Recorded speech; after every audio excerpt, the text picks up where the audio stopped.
As the sun came up over Shipping Creek off Eastern Bay, we went along with the harvest crew at Orchard Point Oyster Company in Stevensville, Maryland.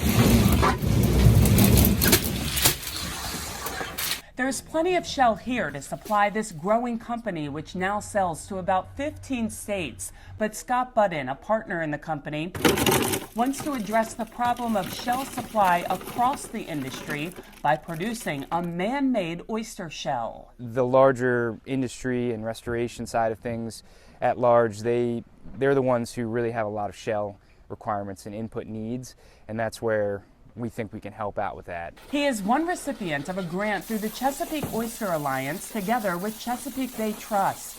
More than $115,000 in new grants were awarded to 13 different oyster-related businesses and organizations. And it will allow, basically, at the end of the day, a lot more oysters to go in the water because there's contracts now that are going unfulfilled because of lack of shell. It's a missed opportunity from a business perspective, but also from an environmental sustainability side because it's net less oysters going into the bay.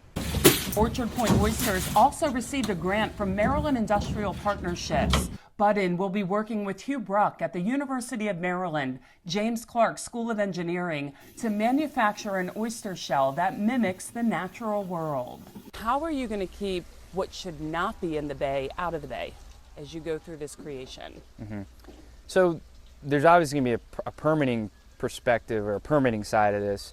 So we're working already with DNR, Army Corps of Engineers, and MDE to kind of get the initial talks going about how permitting would look. There is some competition. Ferry Cove Shellfish, also on Maryland's eastern shore, is in the research and development process of an alternative shell to use for oyster aquaculture. When I got in this business, I don't know, 15, 20 years ago, the cost of shell was 50 cents a bushel, and now the raw cost is upwards of $6.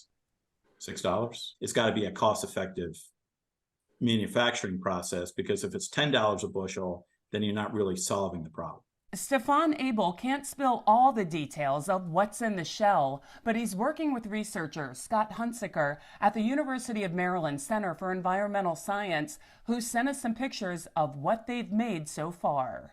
They are basically modified concrete mixes. He anticipates a cup-like structure. The easy part is actually getting the oysters to attach to the material.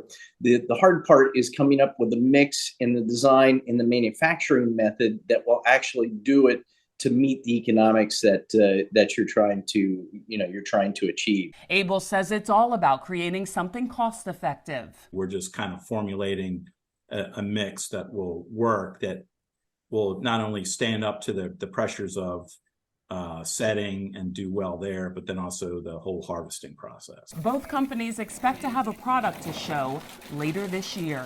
But in our mind, it's probably going to take several solutions. It may not be one size fits all.